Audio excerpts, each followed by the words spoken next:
I'm Brianna, 23 years old. For 23 years, I lived as a servant in my own home. I woke at 5 every morning to scrub floors, cook meals, and wash clothes while my brother Brandon slept until noon in his king-sized bed. My parents told me something I believed for over 2 decades. Some children are born to be served. Some are born to serve. You're the second kind. I never questioned it. Not until the bride's father, a man I'd never met, looked at my face during the family photo and started trembling. He pulled me aside and asked a question that shattered everything I thought I knew. Do you know who your real mother is? Before I continue, if this story resonates with you, please take a moment to like and subscribe, but only if you genuinely want to hear what happened next. And if you're watching, drop a comment telling me where you're from and what time it is there. Now, let me take you back to the morning of Brandon's wedding, the day I thought would be the worst of my life. We lived in a 2-story colonial in Fairfield County, Connecticut, the kind of neighborhood where every lawn was manicured and every family drove European cars. Our neighbors were surgeons, attorneys, partners at hedge funds. From the outside, the Patterson household looked like the American dream. From the inside, it was my nightmare. My bedroom wasn't a bedroom. It was the basement, a concrete floor, no windows, a thin mattress that smelled like mildew. The furnace hummed 3 feet from my head. In winter, it was the only warmth I had. In summer, it was suffocating. Every morning at 5, my alarm would ring. By 5:15, I'd be upstairs in the kitchen, scrubbing the granite countertops, preheating the Viking stove, pulling eggs and bacon from the Sub-Zero refrigerator. The kitchen island was Italian marble, Calicotta, Donna once bragged to her book club. I knew every vein in that stone because I polished it daily. Gerald would come down around 7, his Wall Street Journal tucked under his arm, his Tag Heuer glinting on his wrist. He'd settle into his leather armchair in the breakfast nook, never once looking at me. Is it done? He'd ask without lifting his eyes from the headlines. Yes, Mr. Patterson. The coffee's weak today. Make it stronger tomorrow. That was the extent of our conversations. 23 years of monosyllables and commands. I'd set his plate on the table, the good china, the Wedgwood with the silver rim, and retreat to the kitchen. My place was never at that table. My place was beside the sink, eating whatever scraps were left after the family finished. But the thing that hurt most wasn't the cold basement or the endless chores. It was the way they referred to me. Brandon's room was on the second floor, corner unit, with bay windows overlooking the garden. He had a 65-inch Samsung mounted on the wall, a PlayStation 5, and a walk-in closet bigger than my entire basement. He went to St. Thomas Academy, $45,000 a year, lacrosse team, college prep. I stayed home. Homeschooled, Gerald told the neighbors whenever they asked. The truth was simpler. No one taught me anything. I learned to read from old magazines Donna threw away. I learned math by counting change at the grocery store. When Brandon turned 18, Gerald handed him the keys to a white BMW 3 Series. I didn't have a driver's license. I didn't have a single form of identification. Your documents got lost in a fire, Donna told me once when I was 12 and asked why I couldn't enroll in the local middle school. It's too complicated to replace them. You're better off here with us. I believed her. Why wouldn't I? She was my mother.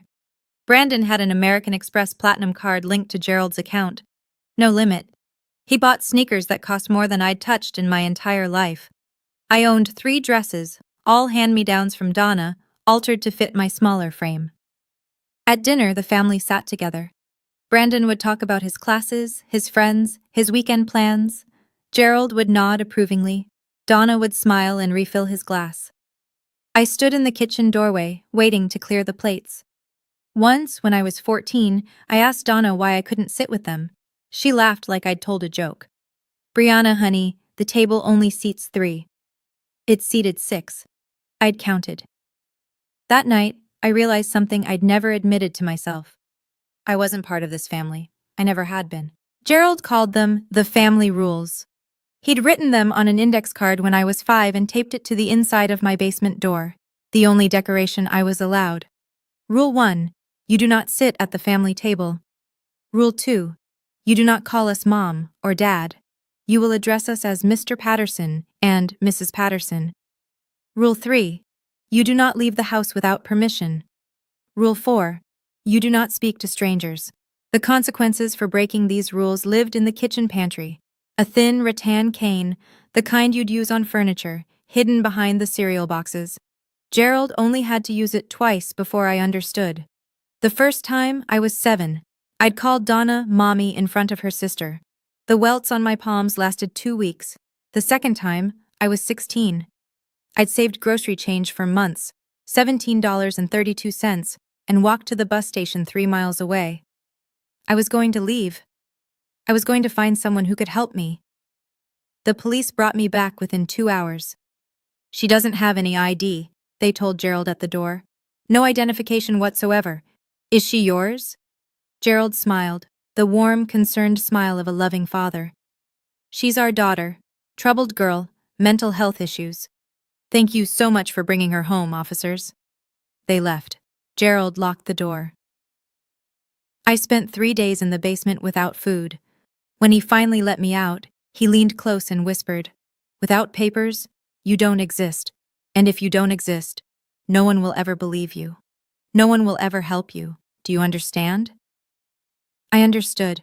For 7 more years, I never tried to leave again. Brandon wasn't cruel the way Gerald was cruel. He didn't hit me. He didn't lock me in basements or starve me for days. He simply didn't see me. To Brandon, I was furniture, functional, forgettable, there when needed. "Brianna, coffee. Brianna, my room's messy. Brianna, I need the car washed before my date." When his friends came over, he'd introduce me with a wave of his hand. "That's our housekeeper." Not sister, not family. Housekeeper. No one ever questioned it. I looked nothing like the Pattersons. They all had brown eyes and sandy hair. My eyes were green, almost emerald in certain light, and my hair was dark chestnut. I'd asked about it once, years ago. Donna slapped me and told me to stop asking stupid questions. At 26, Brandon was handsome, confident, and employed at one of the biggest real estate firms in Connecticut. He hadn't earned the job. His fiancé's father had arranged it. Victoria Whitmore, blonde, poised, daughter of Richard Whitmore, CEO of Whitmore Properties, worth $47 million. Brandon had proposed to her 3 months ago at Pear Se in Manhattan, with a 2-carat diamond ring he'd charged to Gerald's card. The Pattersons were ecstatic. This marriage wasn't just love. It was a ladder. I overheard Gerald talking to Donna the night of the engagement. "This is it. This is how we get into their circle. Richard Whitmore could change everything for us." They didn't know that Richard Whitmore would change everything, all right. Just not the way they expected. The woman Brandon was marrying would become instrumental in destroying the life the Pattersons had built. Not because of her, because of her father. I was 15 when I finally asked the question I'd been holding inside for years. Donna was in the living room, flipping through a Pottery Barn catalog, marking pages with Post-its. I'd just finished mopping the floors and my hands were raw from the bleach. "Mrs. Patterson?" She didn't look up. "What? Why am I different from Brandon?" The catalog lowered. Her eyes, cold, flat, the color of dishwater, met mine. "Different how? Why does he get to go to school? Why does he sit at the table? Why do I have to?" "Because." She cut me off, her voice sharp as broken glass. "Some children are born to be loved. Some children are born to help others. You're the second kind, Brianna. That's your purpose. That's your fate." She returned to her catalog. The conversation was over. I went back to the basement that night and stared at my reflection in the small, cracked mirror above the utility sink, the only mirror I was allowed. My eyes were nothing like theirs. My face was nothing like theirs. But I didn't question it anymore. Donna was right, I told myself. Some people are born to serve. I was one of them. Fighting it would only bring more pain. For 8 more years I believed that. I woke at 5, I scrubbed and cooked and cleaned, and I told myself this was my life. This was what I deserved. Then came Brandon's wedding, and the man who looked at my face and saw someone else entirely. I didn't know it yet, but in 24 hours every lie I'd been told would begin to unravel. The wedding announcement came 6 months before the ceremony. Brandon and Victoria would marry at the Ritz-Carlton in White Plains, 200 guests, a live orchestra, a 5-tier cake from a bakery in Manhattan. Total cost, $200,000, generously covered by Richard Whitmore. Gerald practically floated through the house for weeks. "This is the biggest day of our lives," he kept saying. "The Whitmores are old money, Connecticut aristocracy. We need to make an impression." Donna threw herself into planning. She coordinated with Victoria's mother on flowers, catering, the rehearsal dinner. She bought a new dress, Oscar de la Renta, champagne-colored, $4,000. I assumed I'd be a bridesmaid. I'd spent 6 months helping prepare, addressing invitations, organizing RSVPs, picking up dry cleaning. I'd even practiced walking in heels, imagining myself in a lavender gown, standing beside the altar. Then, 3 weeks before the wedding, Donna sat me down in the kitchen. "We need to discuss your role," she said. My heart lifted. "Am I walking with the bridesmaids?" She laughed, not kindly. "No, Brianna, you'll be helping with service, passing out champagne, making sure guests have what they need." The words hit me like ice water. "You want me to work the wedding?" "It's not working, it's helping." Her smile was thin and practiced. "You know how you are, sweetheart. Clumsy, awkward. If you stood up there in front of the Whitmores, they'd wonder what's wrong with you. Is that what you want? To embarrass Brandon on his special day?" I shook my head slowly, the familiar numbness settling in. Later that night, the wedding invitations arrived from the printer. Embossed gold lettering, 600-gram cotton paper. I searched through every card. My name wasn't on the family list. It wasn't anywhere at all. The rehearsal dinner was held at the Greenwich Country Club. White tablecloths, crystal stemware, champagne that cost more per bottle than I'd seen in a year. The Whitmores had reserved the entire terrace overlooking the golf course. I wore black, simple dress, white apron. Donna had selected the outfit herself. "You look professional," she'd said, adjusting my collar. "Remember, smile, don't speak unless spoken to, and stay invisible." I carried a silver tray of champagne flutes through the crowd. Whitmore cousins, business associates, old money families whose names I recognized from the society pages Donna left lying around. No one looked at me. I was part of the scenery. Until Victoria noticed. She approached me near the bar, her blonde hair swept into an elegant updo, her engagement ring catching the sunset light. "You're Brandon's sister, right? Brianna?"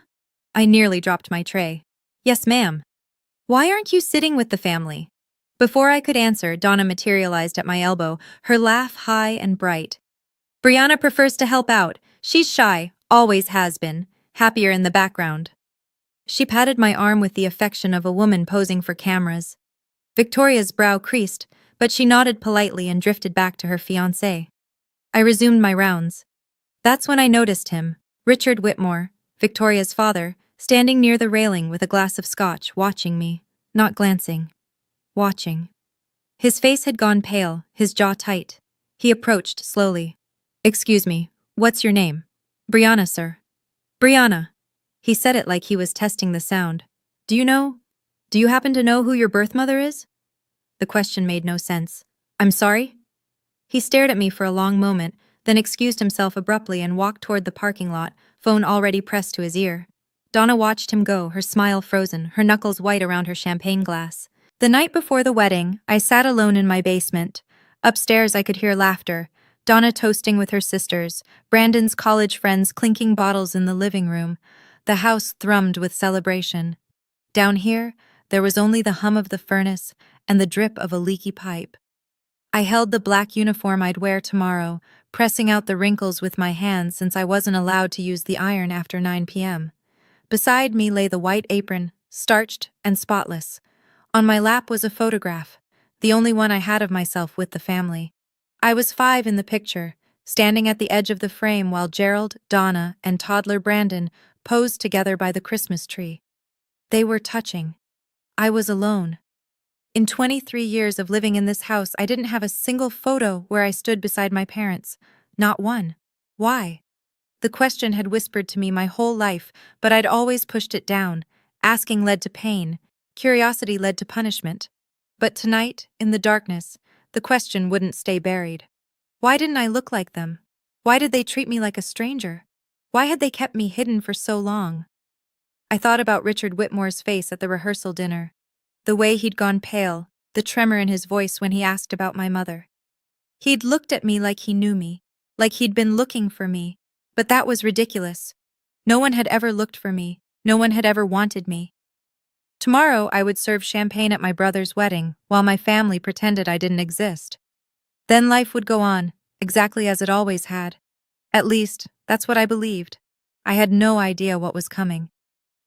I woke at 4 a.m. on the morning of Brandon's wedding. The house was silent. I crept upstairs and started breakfast. Eggs Benedict, fresh squeezed orange juice, the spread Gerald expected before any major event. By 6, I had the dining room set with the good china. Then I moved to the guest room where Victoria's wedding dress hung in its garment bag. Vera Wang. $12,000. Hand-beaded bodice with a cathedral train. Donna had insisted on storing it at our house, claiming our closets had better humidity control than the Whitmore estate. The real reason, I suspected, was so she could show it to her friends. I steamed the fabric carefully, terrified of leaving a single crease. My hands trembled. If I damaged this dress, I didn't want to imagine what Gerald would do. Footsteps behind me. Donna appeared in the doorway, wrapped in a La Perla silk robe, her hair in rollers. "Don't touch the beading," she said. "That's imported crystal, worth more than you."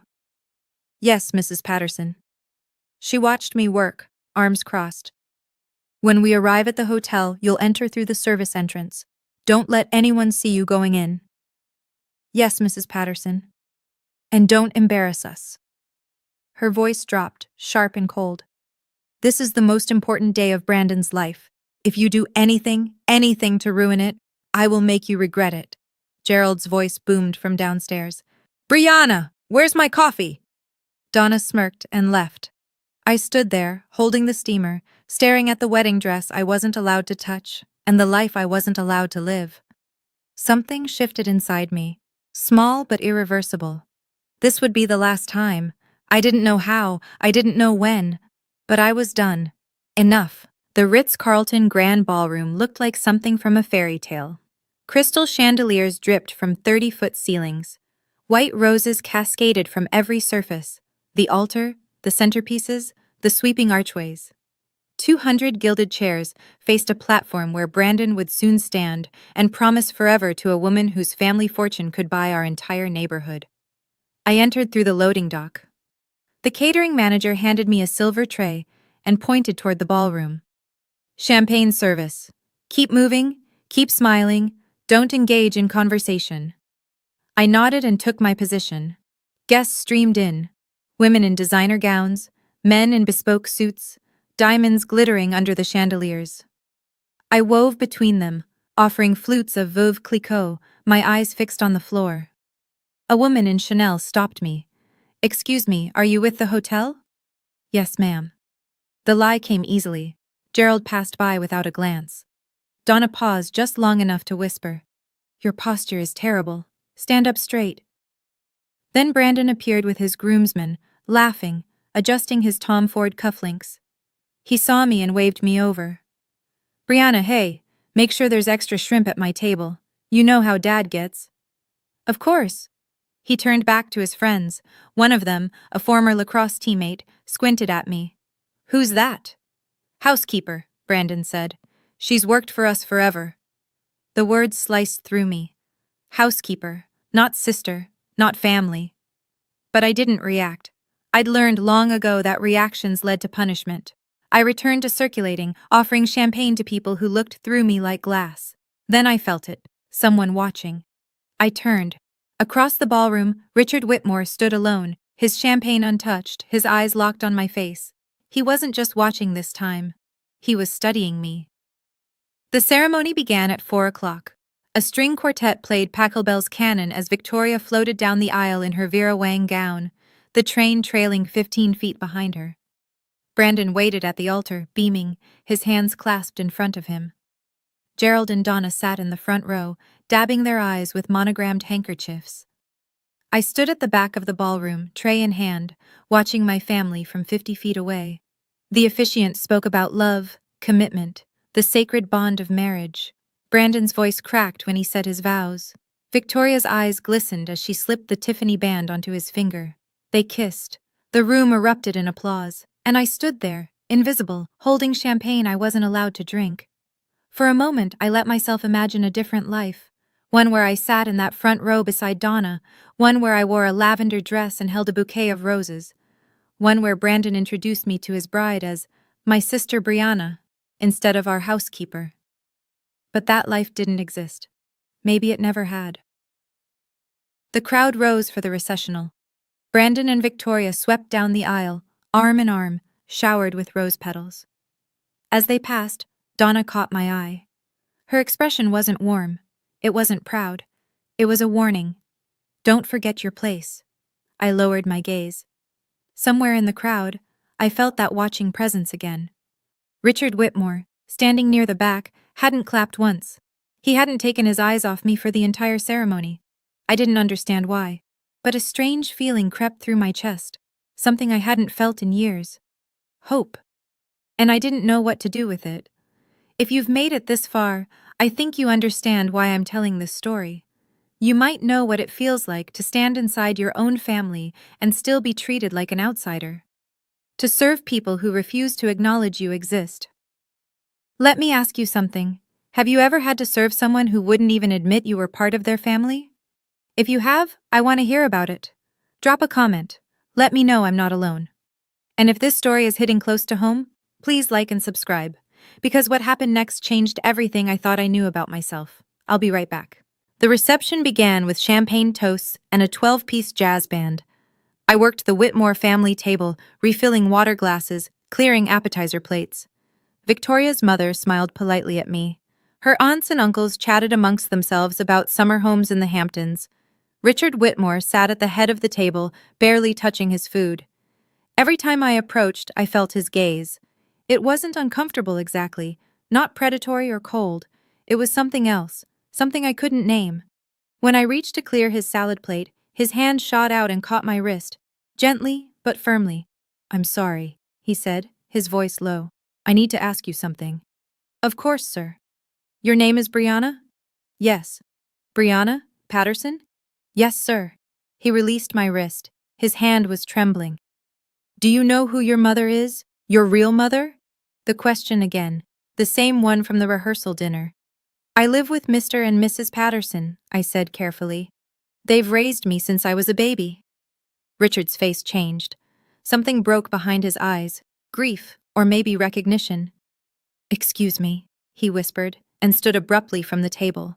I watched him walk toward the terrace doors, pulling out his phone. Through the glass, I could see him pacing, speaking intensely to someone on the other end. Victoria noticed. "Is my dad okay?" I didn't know how to answer. At the family table, Donna was watching the scene unfold. Her champagne glass paused halfway to her lips. She leaned toward Gerald and whispered something. He turned, found me with his eyes, and his expression hardened into something I recognized. Fear. I'd never seen Gerald Patterson afraid of anything. Until now. The photographer clapped his hands and called for the family portraits. "Bride and groom's families, please gather by the floral arch." The Whitmores assembled first. Richard, his wife Eleanor, Victoria's brother and his wife, a cluster of elegant relatives in coordinated pastels. Then the Pattersons. Gerald straightened his tie. Donna smoothed her Oscar de la Renta. Brandon wrapped an arm around Victoria's waist. I stayed back, tray in hand. The photographer scanned the group, then pointed at me. "What about her? Is she family?" Silence. Gerald's smile tightened. Donna looked at the floor. Brandon said nothing. Then Richard Whitmore's voice cut through the awkward pause. "Yes, she's family. Brianna, please come stand beside me." I froze. "Sir?" "You heard me." His voice was calm but firm. "Come here." I set down my tray. My legs felt like they belonged to someone else as I walked toward the group. Gerald's face flushed red. He couldn't object, not to Richard Whitmore, not the man paying for this entire wedding, but I could see his jaw working, the fury barely contained. Richard placed his hand on my shoulder. His palm was warm, steadying. "Right here," he said softly. "This is where you belong." The photographer adjusted his lens. "Everyone ready? Big smiles." The flash fired. Richard kept me close as the photographer showed him the preview on the camera's screen. I watched his face as he zoomed in on the image, specifically on me. His eyes went wet. "Those eyes," he murmured, almost to himself. "That chin. My God." He pulled out his phone again and walked away, dialing. I heard only fragments. "It's her, I'm certain. Get the file, the FBI cold case from 2003, and prepare a DNA kit, tonight." My heart stopped. What had he just said? The moment the photographer moved on, Gerald's hand clamped around my arm. "Outside, now." He pulled me through a service corridor, past the kitchen, into a narrow hallway where crates of champagne were stacked against the wall. The noise of the reception faded to a distant hum. "What did you tell him?" Gerald's face was inches from mine, his breath hot with whiskey. "Nothing. I swear I didn't." "Don't lie to me." His grip tightened until I winced. "Why was Whitmore asking about your mother?" "I don't know. He just asked, and I said I lived with you." Gerald shoved me against the wall. The crates rattled. "Listen to me carefully." His voice dropped to a hiss. "If you say anything, to anyone about our family, I will throw you out on the street. No money, no clothes, nothing. You'll be homeless within a week. Do you understand?" Donna appeared at the end of the hallway, her heels clicking against the concrete. "What's happening?" "Whitmore keeps asking questions about her." Gerald jerked his head toward me. "Something's wrong." Donna's eyes narrowed. She approached slowly, her champagne-colored gown swishing against the floor. "Brianna," her voice was ice. "After the reception, you're staying to clean. You don't speak to anyone, and whatever Mr. Whitmore wants to discuss, you tell him nothing. We are your family. We saved you. Without us, you'd be dead in a gutter somewhere." She smiled, that practiced public smile. "Now get back to work, and if you embarrass us again, I promise you'll regret it." They left me there, shaking, alone among the champagne crates. Gerald's words echoed in my head. "Without papers, you don't exist." But Richard Whitmore thought I did exist. He thought I was someone. The question was, who? I returned to the reception floor in a daze. The jazz band had started, and couples swayed on the dance floor, Brandon and Victoria in the center, their foreheads touching, the picture of newlywed bliss. Gerald and Donna sat at the family table, laughing with guests, performing their roles as devoted parents. I picked up my tray and resumed circulating, but my hands wouldn't stop trembling. Gerald was right. Without documents, without proof of identity, I was no one. If I tried to leave, I'd be picked up by police within days, a vagrant with no name, no history, no one to claim her. This was my life. It always had been. It always would be. I drifted toward the ballroom's edge, toward the exit. Maybe I could just slip away, disappear into the night, walk until my legs gave out and let whatever happened next happen. What difference did it make? No one would miss me. No one would even notice I was gone. "Brianna." I turned. Richard Whitmore stood behind me, his face etched with something I didn't recognize. Concern? Grief? "May I speak with you privately? Just for a moment." I glanced toward the family table. Donna was watching us, her smile frozen. "I don't think I should." "Please." His voice cracked. "It's important. I've been looking for someone for a very long time." He reached into his jacket pocket and pulled out a photograph. It was old, faded, soft at the edges, like it had been handled countless times over many years. A young woman holding an infant, dark chestnut hair, green eyes exactly like mine. "Do you recognize anyone in this picture?" Richard asked quietly. My throat closed. I don't know who that is." But something deep inside me stirred, something that felt like remembering. Richard led me to the terrace overlooking the hotel gardens. The night air was cool. Inside, the reception continued. Clinking glasses, bursts of laughter, the band launching into a Sinatra standard. Out here, there was only the distant hum of traffic and the hammering of my own heart. Richard held the photograph toward me again. In the soft light from the ballroom, I could see it more clearly now. The woman was young, mid-20s maybe, with a tired but radiant smile. The baby in her arms was wrapped in a pink blanket, eyes closed, impossibly small. "This is my sister Margaret," Richard said. "And the baby is her daughter, Brianna Ashford Whitmore." I stared at him. I don't understand. 23 years ago, Margaret's baby was taken from Stanford Hospital. Kidnapped from the nursery in the middle of the night. His voice wavered. My sister spent 5 years looking for her.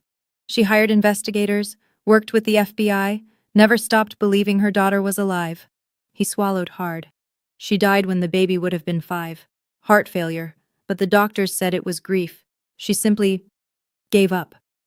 I'm so sorry. My voice came out as a whisper. But I don't see what this has to do with me. Richard turned to face me fully. Brianna. The baby's name was Brianna. She had green eyes, rare in our family, but Margaret had them too. He gestured toward my face.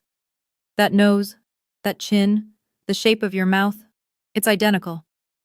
I took a step back. Mr. Whitmore, I think you're confused. I've been searching for 23 years. Tears streamed down his cheeks. And when I saw you at the rehearsal dinner, I knew. He reached into his other pocket and withdrew a small plastic container. Please, let me take a DNA sample. If I'm wrong, I'll never bother you again. But if I'm right, he steadied himself. If I'm right, then the people in that ballroom are not your family. They're the people who stole you. The words hung in the air like smoke. Stole you. For 23 years, I'd been told I was worthless. Born to serve. Lucky to have a roof over my head. And now this man, this stranger, was telling me I might have been stolen. That the people who raised me might be criminals. That I might have a family who actually wanted me. It was too much. Too impossible. I can't, I said, backing away. I can't do this.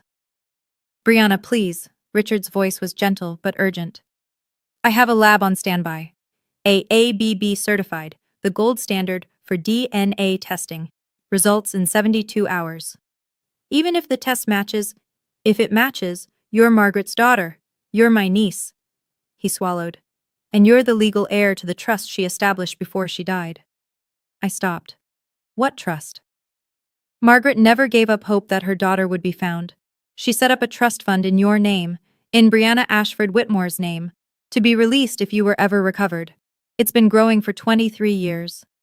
How much? Richard met my eyes. $12 million? The terrace tilted beneath me. But this isn't about money, he said quickly.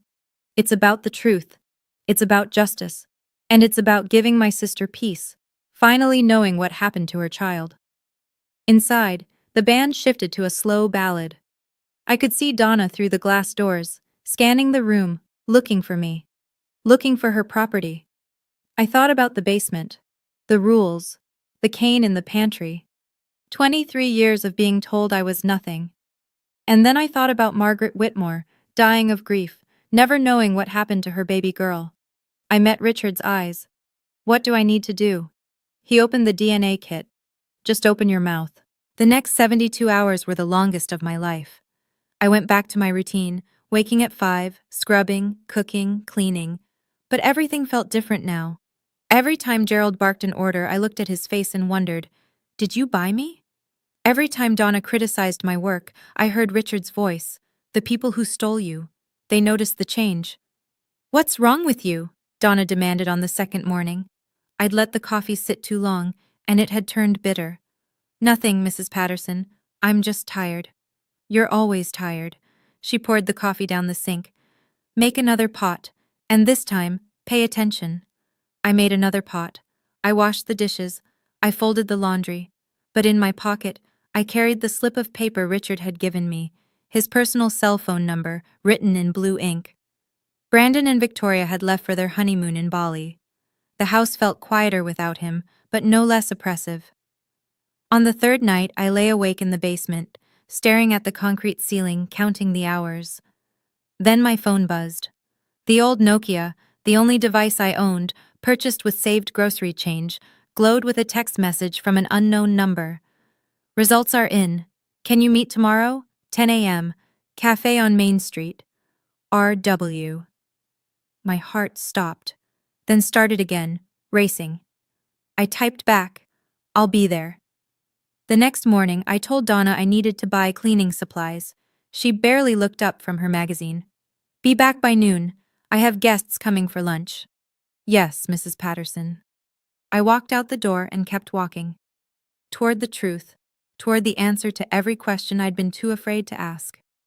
The cafe was a small place on Main Street, exposed brick, mismatched furniture, the smell of fresh espresso. Richard was already there when I arrived, seated at a corner table with a manila envelope in front of him. His eyes were red like he hadn't slept. "Brianna." He stood as I approached. "Thank you for coming. What do the results say?" He didn't answer immediately. Instead, he slid the envelope across the table. I opened it with trembling fingers. The document inside was covered in numbers and technical language, alleles, loci, probability calculations, but one section was highlighted in yellow: combined paternity index, 99.97%. Conclusion: the tested individual, Brianna Patterson, is the biological daughter of Margaret Eleanor Whitmore, deceased. I read it 3 times, 4 times. The words didn't change. "You're my niece," Richard said softly. "You're Margaret's daughter. You're Brianna Ashford Whitmore." The room tilted. I gripped the edge of the table. "This is real?" "It's real. I've already contacted the FBI. The cold case from 2003 is being reopened." He reached across the table and placed his hand over mine. "Gerald and Donna Patterson will be investigated. If they acquired you through illegal means, if they purchased you from traffickers, they'll be prosecuted." Prosecuted. The word tasted foreign. Federal charges, human trafficking, document fraud, child endangerment. Richard's voice hardened. They could face 15 to 20 years. I sat back in my chair, the DNA report clutched against my chest. 23 years. 23 years of basements and beatings and being told I was born to serve. And none of it was true. I wasn't worthless. I wasn't unwanted. I had a family, a real family, a mother who had loved me so much she died of grief when she lost me. And now, finally, the truth was coming to light. I want to pause here for a moment, because this is where everything changed. For 23 years I believed I was nothing, that I deserved nothing. And in 72 hours, a DNA test destroyed that lie completely. But now I had a choice to make. I could walk away quietly, start over somewhere new and never look back. Or I could let the truth come out, let Gerald and Donna face what they'd done. What would you do? Tell me in the comments. I want to know.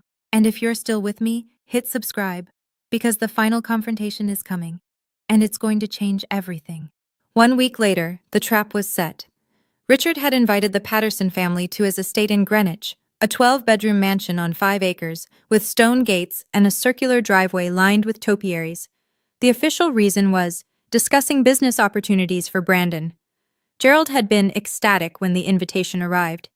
"This is it," he'd crowed at dinner. "Richard Whitmore wants to bring me into his inner circle." I knew this marriage would pay off. Donna had spent 3 days selecting her outfit. A pale blue Armani pantsuit, pearl earrings, her hair freshly highlighted. Brandon and Victoria were flying back early from Bali specifically for the meeting. No one suspected anything. I was instructed to come along, of course. "To help serve refreshments," Donna said, as though it were obvious. I didn't argue. When we pulled up to the Whitmore estate, Gerald let out a low whistle. "This must be worth 30 million, easy." "More," Donna murmured, her eyes gleaming. We were ushered into the main sitting room, a cavernous space with 20-foot ceilings, oil paintings in gilded frames, furniture that looked like it belonged in a museum. Richard greeted us warmly, shaking Gerald's hand, kissing Donna's cheek. "Please, make yourselves comfortable. Brandon and Victoria should be here any moment." I hung back near the doorway, watching. Gerald didn't notice the other people in the house, the man in the gray suit waiting in the adjacent room, the woman with the manila folder on her lap. But I did. Richard caught my eye and gave an almost imperceptible nod. The FBI agents were in position. The evidence was ready. And Gerald and Donna Patterson had walked straight into the reckoning they'd spent 23 years avoiding. A housekeeper brought in a mice and tea service, bone china worth more than the Patterson family car. Donna accepted her cup with exaggerated graciousness, crossing her legs at the ankle like she'd seen in old movies. "This is a beautiful home, Richard," she said. "Just stunning." "Thank you." Richard settled into his armchair, his expression pleasant but unreadable. "I wanted to discuss something with you before Brandon arrives, something about Brianna." Gerald's cup rattled against its saucer. "Brianna?" "Yes," Richard gestured toward where I stood near the doorway. She's been part of your family for quite some time, hasn't she? Since she was a baby, Donna said quickly. We adopted her when she was just a few months old. Gave her everything, a home, food, education. We've been very good to her. Adopted. Richard nodded slowly. That's interesting, because I had my attorneys check the county records. There's no adoption paperwork on file for anyone named Brianna Patterson. Silence. Gerald set down his teacup. The records must be incomplete. You know how government agencies are. Things get lost. I also checked with the state of Connecticut, Richard continued, his voice still calm. No birth certificate, no social security number issued at birth, no hospital records anywhere in the tri-state area. Donna's practiced smile was starting to crack. What exactly are you implying, Richard? I'm implying that Brianna has no legal identity, no documentation whatsoever. He leaned forward. Which raises a very interesting question. Where did she come from? Gerald stood abruptly. I don't know what kind of game you're playing, but I don't appreciate the accusation. Richard didn't flinch. It's not an accusation, Gerald. Not yet. He opened the leather portfolio on the table beside him.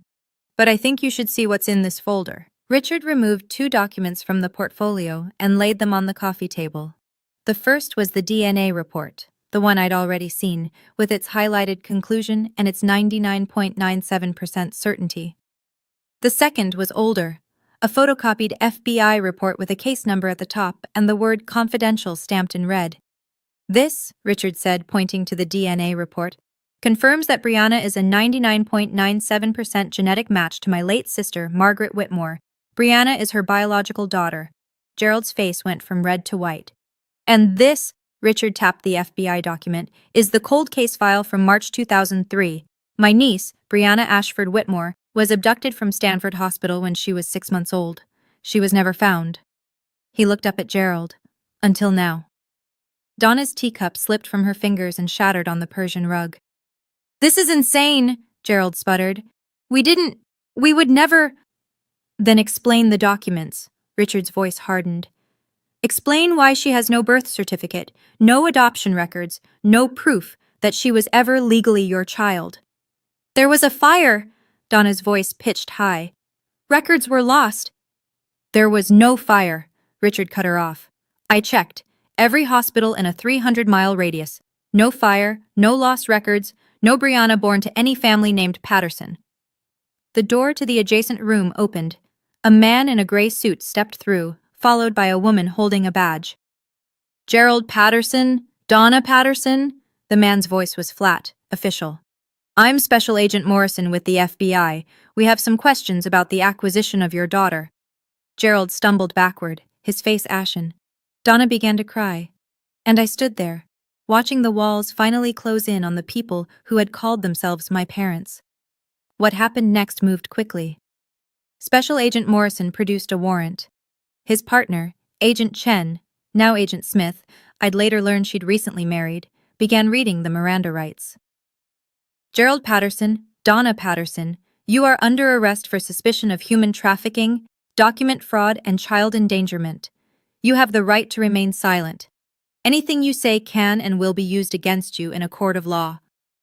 Gerald tried to run. He made it 3 steps before Agent Morrison caught his arm and pinned him against the wall. The man who had terrorized me for 23 years, who had starved me, beaten me, told me I was nothing, whimpered like a child as the handcuffs clicked around his wrists. Donna collapsed onto the sofa, mascara streaming down her cheeks. Brianna, she wailed. Brianna, please, tell them this is a mistake. We're your family. We raised you. I looked at her, at the woman who had slapped me for asking questions, who had locked me in basements, who had told me I was born to serve. You raised me as a servant, I said. My voice was calm, steady.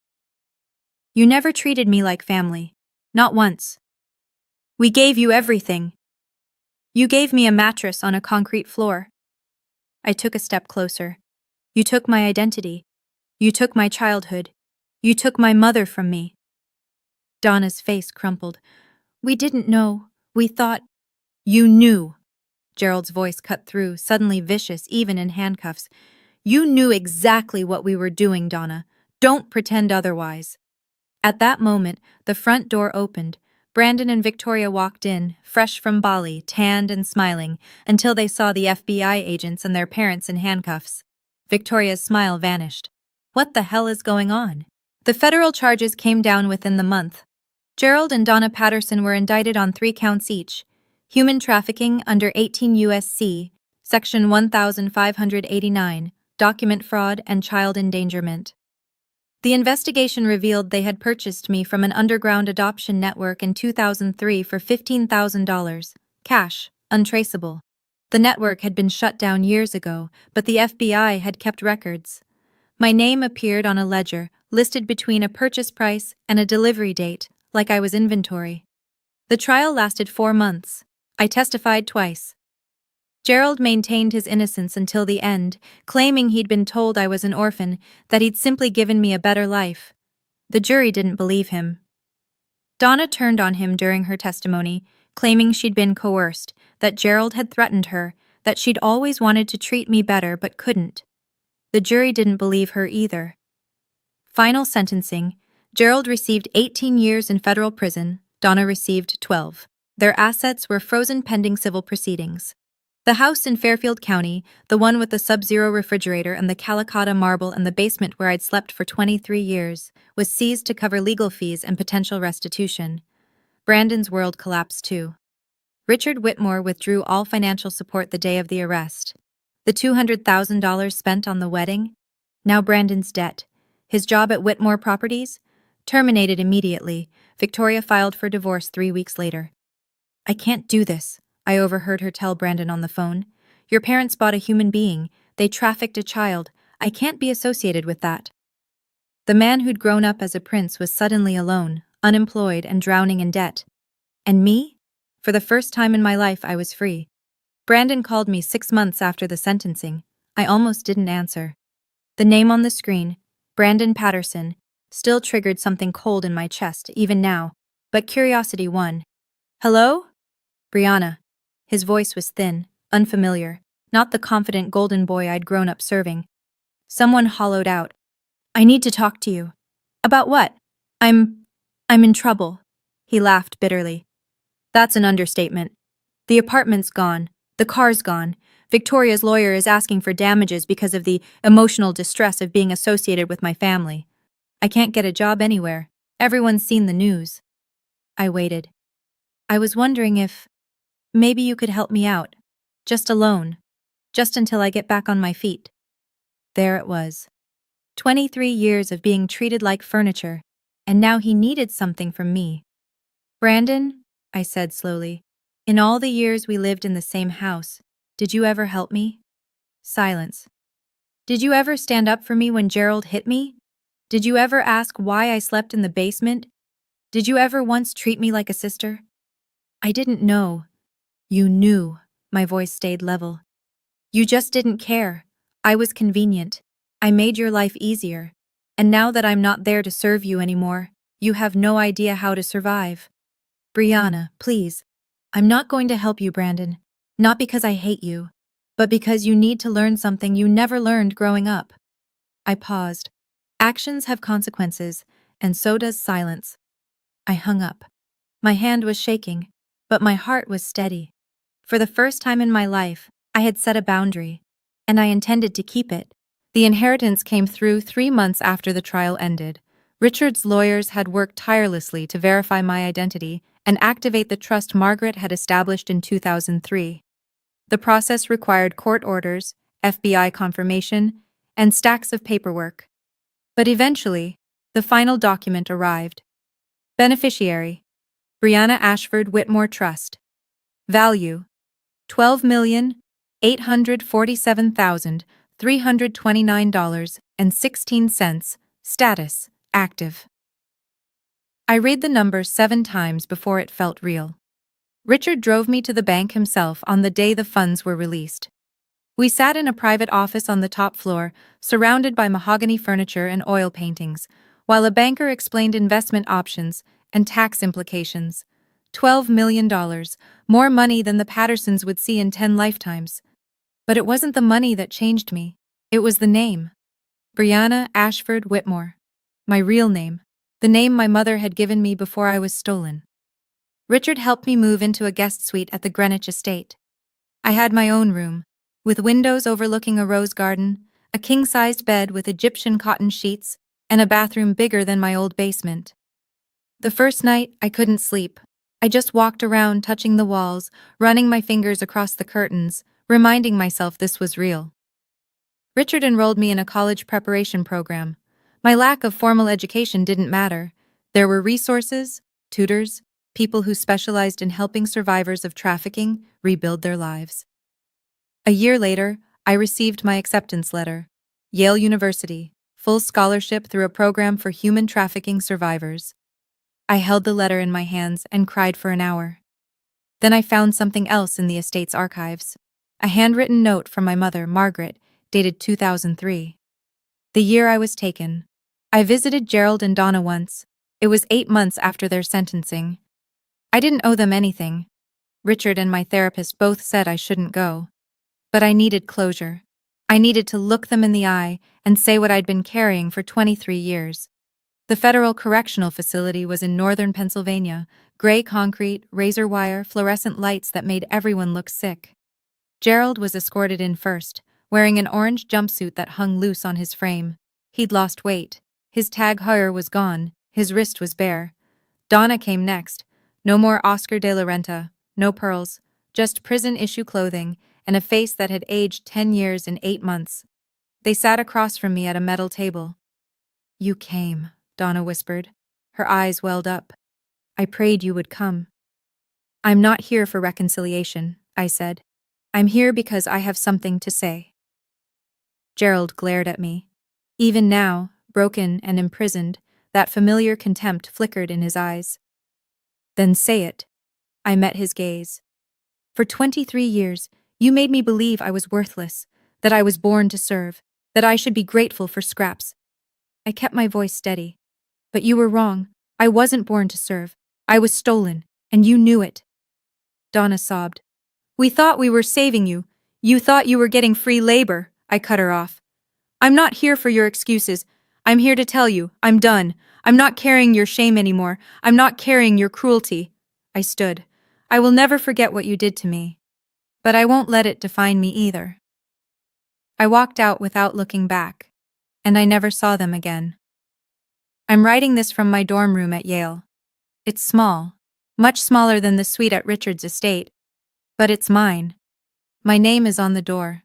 My books are on the shelves. My acceptance letter is framed above my desk. Some mornings, I still wake up at 5 out of habit, but now, instead of scrubbing floors, I make coffee and read my psychology textbooks. I'm studying to become a therapist, specifically to work with survivors of trafficking and family abuse.